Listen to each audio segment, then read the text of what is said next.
Président de la transition, chef de l'État de la République du Mali, de prendre la parole. Excellence, s'il vous plaît. Merci, merci. Merci.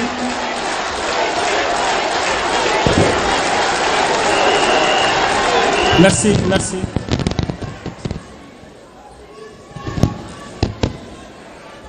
Excellence, le général de brigade Abdourahmane Tiani, président du Conseil national pour la sauvegarde de la patrie, chef de l'État de la République du Niger, chers frères. Excellence, le capitaine Ibrahim Traoré, président du FASO, chef de l'État, chers frères.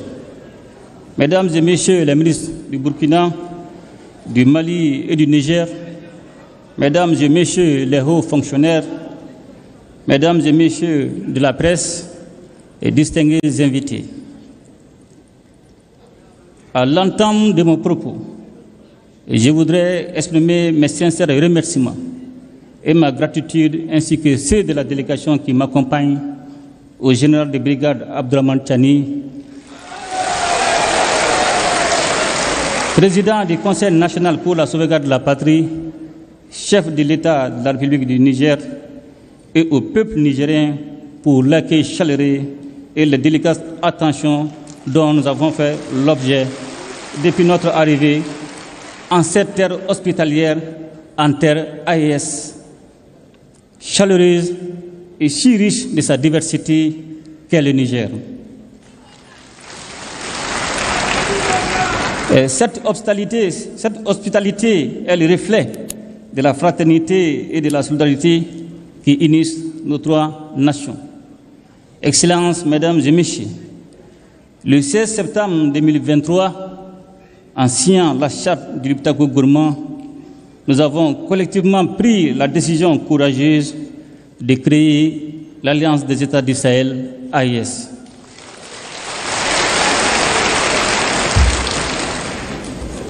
Dès les premiers jours qui ont suivi cet événement historique, les résultats ont été visibles sur le terrain. En effet, notre alliance a très tôt su traduire en action l'architecture de défense collective et d'assistance mutuelle mise en place pour lutter contre le terrorisme sous toutes ses formes et contre la criminalité en bande organisée dans notre espace commun. Je tiens à insister sur la notion d'espace commun pour saluer la clairvoyance de mes frères, les présidents Tiani et Traoré, qui avaient pris les mesures nécessaires pour autoriser les droits de poursuite sur leurs territoires respectifs afin de traquer efficacement les groupes armés terroristes sans contrainte liée aux frontières nationales.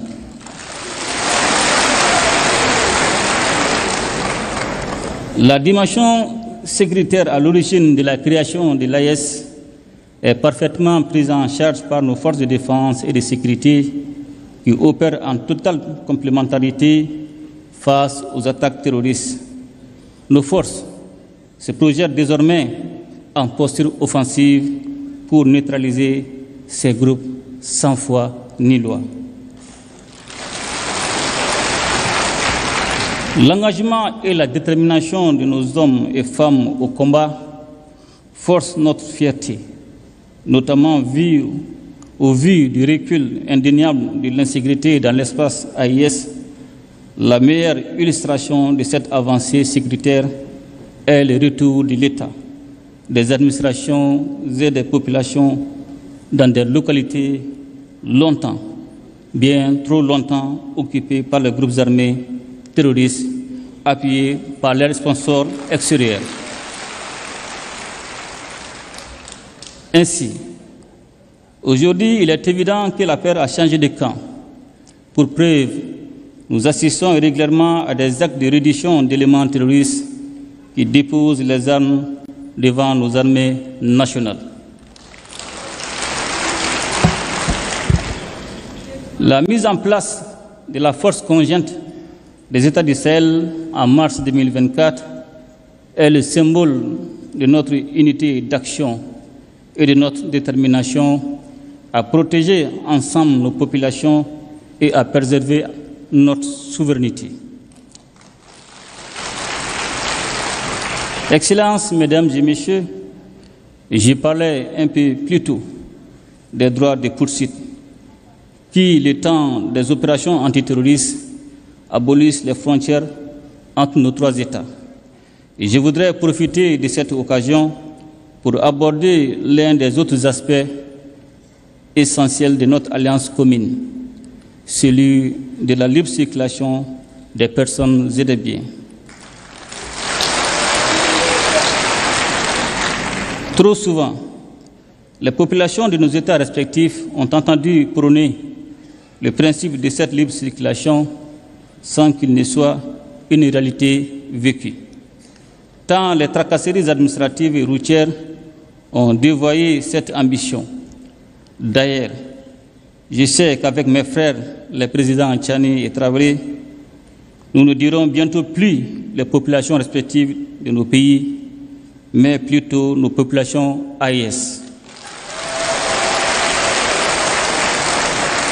Car l'AES que nous sommes en train de mettre en place est d'abord et avant tout l'AES des peuples. Une AES dans laquelle les Burkinabés et les Nigériens seront chez eux au Mali et inversement, sans aucune forme de barrière bureaucratique. Cette liberté de circulation sera sous-tendue par une accélération des investissements dans le domaine des infrastructures routières et ferroviaires et aériennes et dans celui des nouvelles technologies de l'information et de la communication. Toute chose qui catalysera l'approfondissement des investissements dans le domaine de la production agricole et dans celui des industries de transformation, profitant ainsi de la complémentarité de nos économies. Pour parvenir à cette réalité qui est déjà en construction avancée, nos ministres.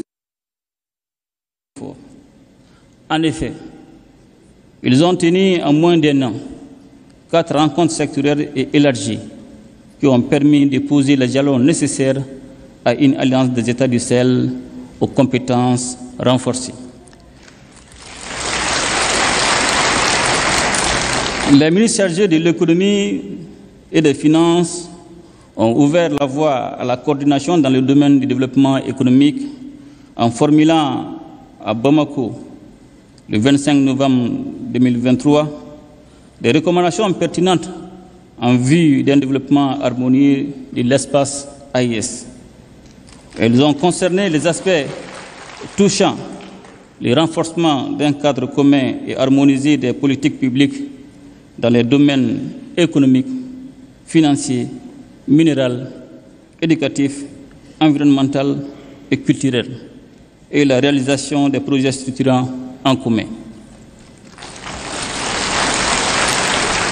Les ministres des Affaires étrangères, réunis une première fois à Bamako, le 30 novembre et le 1er décembre 2023, ont convenu de la coordination diplomatique et ont soumis à notre appréciation la recommandation de mettre en place une confédération réunissant les 3 États en attendant la mise en place d'une fédération regroupant le Burkina, le Mali et le Niger.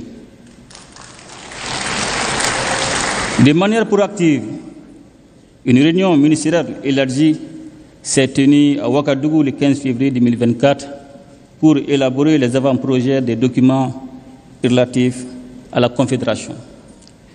Les ministres des Affaires étrangères ont ensuite finalisé à Niamey, le 17 mai 2024, les projets de textes portant création, organisation et fonctionnement de l'AES, ainsi que les documents préparatoires du présent sommet.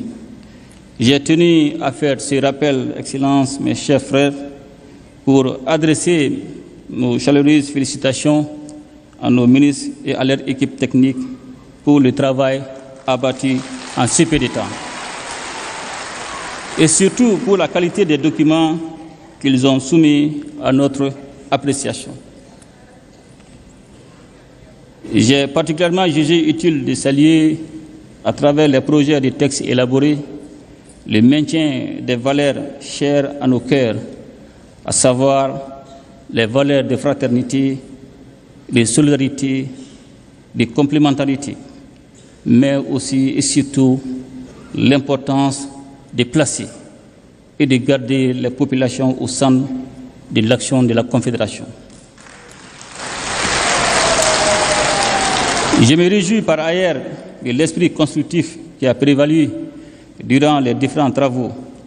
Cet esprit est justement ce que nous sommes invités à formaliser durant le présent sommet, afin de répondre à l'attente pressante de nos populations qui aspirent à vivre ensemble, à vivre en paix, à vivre en communion et en harmonie dans un espace stable et prospère. Excellences, Mesdames et Messieurs, ce premier sommet de l'AES est l'occasion de réaffirmer notre solidarité et notre soutien mutuel. Je ne saurais à cet égard manquer de réitérer nos remerciements à la République sœur du Niger pour sa solidarité agissante en décidant de nous livrer d'importantes quantités d'hydrocarbures. Excellences et chers frères généraux de brigade Abdourahmane Tchani, en cette période de crise énergétique, votre marque de fraternité au-delà du symbole revêt un caractère particulier pour les Maliennes et les Maliens. Il nous appartient désormais de renforcer ces liens stratégiques entre nos trois États pour surmonter ensemble les défis auxquels nous faisons face. Pour terminer, je voudrais réitérer notre ferme détermination à faire de l'Alliance des États du Sahel un modèle de coopération régionale, de solidarité, de développement, un modèle aussi d'intégration sous-régionale conformément aux principes de la charte du Liptako Gourma. Excellences, Mesdames et Messieurs, nous honorons aujourd'hui à Niamey notre rendez-vous avec l'histoire pour faire revivre avec notre confédération l'esprit d'unité voulu par les pères fondateurs du panafricanisme. En assumant notre part de responsabilité et de leadership dans cette œuvre exaltante et indispensable pour la région du Sahel, voire au-delà. Vive l'Alliance des États du Sahel, vive la solidarité entre nos peuples. Je vous remercie.